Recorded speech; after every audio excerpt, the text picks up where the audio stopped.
Well, I'm back on this guitar with my finger still injured because I just really want to finish it and hear the sound of it. So I won't be using this finger for anything. I can avoid it because I have 3 independent fingers and a thumb on the same hand, and it's my left. I'm just gluing down the random little pieces of chip out that I generated when I took off the neck extension. Here. And then I'll just give it a quick sand to level it. So apparently this Harmonie was built by a man called Anton Lorbier. And they were guitars he produced himself with this name while he was working for another company, which was, I think, one of the companies in Markneukirchen in Germany, in what is now Saxony. And they were gathered together under a collective which was state-owned called Musima, which was just an abbreviation of Musikfabrikant Markneukirchen. And he also worked for the company that made Roger arch tops, which were high-quality jazz guitars. So more than that I don't know, except that I read somewhere that he became one of the directors of this collective, Musima. That's I think that's enough. I know enough. They were quite well regarded, but you know, workaday guitars, but regarded as quite good quality, the Harmonies. I'm about to put Type Bond woodworking glue into the joint and clamp it up a bit. I'm going to put a piece of inner tube rubber around the heel of the guitar and the whole guitar to apply some pressure that way, and I'm going to put a clamp very lightly to put some pressure down that way. Okay, so the glue is in and the inner tube clamp, if you want to call it that, is in place under tension. I need to quickly wipe the squeeze out. There are little bits of squeeze out here and there, and then I'll put on the G clamp.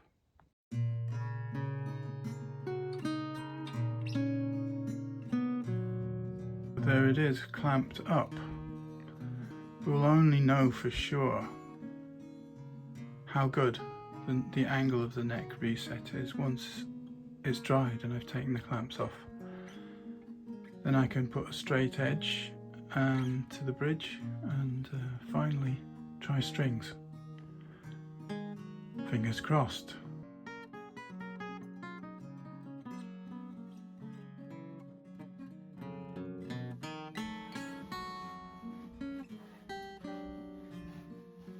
It's the following day, so the glue's had 24 hours in this joint. The guidelines for the adhesive say much fewer hours than that, but this is a joint where it's very hard for the moisture to escape, and Type Bond does contain water and not much air will get to it, so I've left it 24 hours. And the great thing is the alignment of the neck, judging by the fit of the 2 arcs of the rosewood and the binding. The alignment seems to be good. However, I'm not sure whether that was completely even before I started this. So we'll only find that out when I put the strings on. Okay, so off with this clamp first of all. We'll let the clamping coils just drop to the ground, I think. There they go. Now there's a bit more light and I can see that they fit to the sides. Looks great.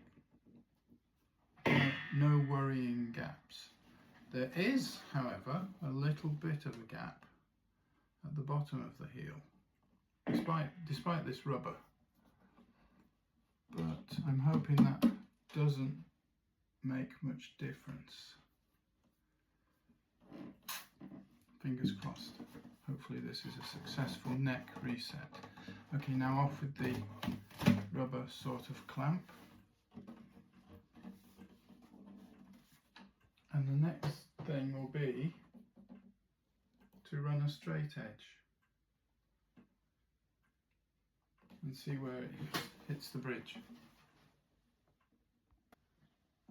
So, trying the straight edge, I need to press down this fingerboard extension as well. And the ruler is at the very top, just hitting the top of the bridge surface, the top surface of the bridge. That will do. I would have preferred a bit more, then I could have put in a slightly higher saddle, but just before I put strings on, I'm going to use some very fine abrasive paper to just put a bit of shine onto the frets, because they're quite dull. They really need recrowning, but for now, I'm an impatient sort of person, and I want to hear the voice of this guitar. So I'll crown the frets the next time I do a string change, and I will do a string change because the strings I'm putting on are a bit of a mix and match second-hand set. This is really working though. I haven't glued down the fingerboard extension yet, but I'm going to do that by shaping a thin wedge-shaped shim, painting it with glue and then inserting it, or possibly two pieces. That's also a good way of doing it.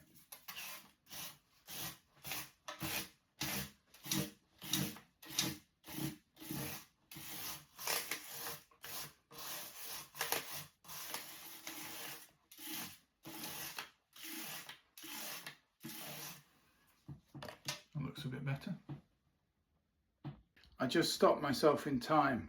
I'm not going to put strings on before gluing down the fingerboard extension, because that will impart some strength to the top and stop it bowing under string tension.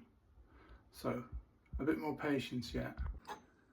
Well, there has to be some fall away from the point where the fingerboard joins the guitar body. In other words, it has to slope slightly downwards towards this hole to avoid buzzing at the higher frets. And it turns out that to achieve that, there's no room for a shim under here.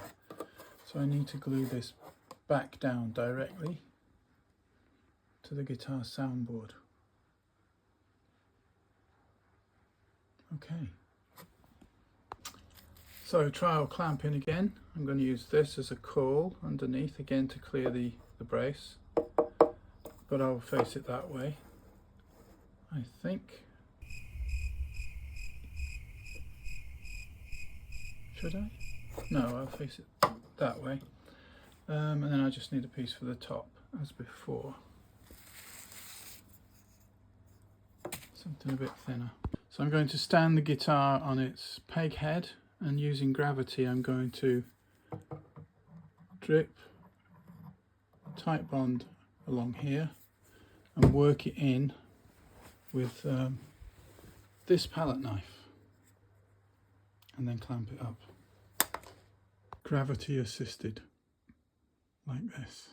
And also using gravity assist on the side and squishing it in with my thumb actually. A bit of a shocking amount of squeeze out when I put the clamps on, so I better clean that up quickly. Applying glue 1 minute, maybe 2. Clamping up 1 or 2 minutes. Cleaning out the squeeze out 15 minutes. And so we have now another, well, we don't have to wait 24 hours this time. Wait about 6 hours, I think, and maybe put strings on then. Depends what I'm doing for the rest of the day in the rest of my life. We'll see. Discovered that I needed another 2 clamps for the corners. They were slightly turned up. So we have now, making heavy weather of this small job really. So we now have 4 clamps and the joy of even more squeeze out to clean up. Now I'm going to go for a coffee.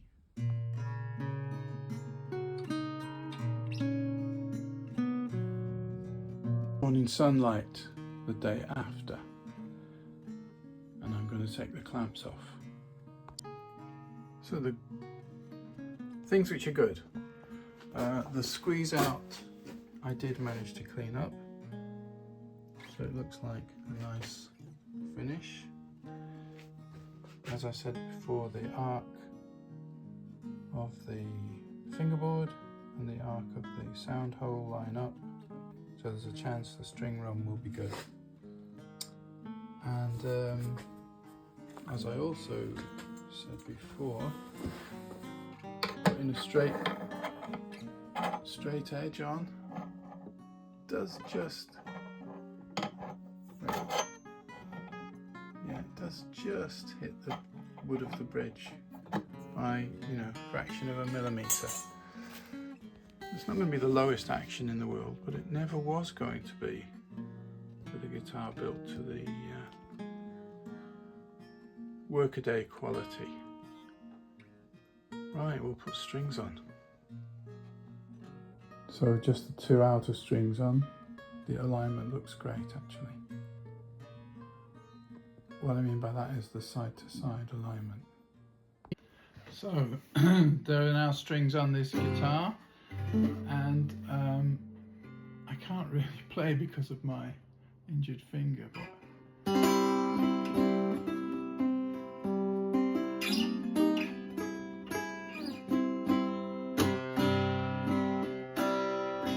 it plays. And the great news is that it's set perfectly. So my action is actually sitting a little bit low, so there's some buzzing at the high frets. Ooh, playing bar chords. I'm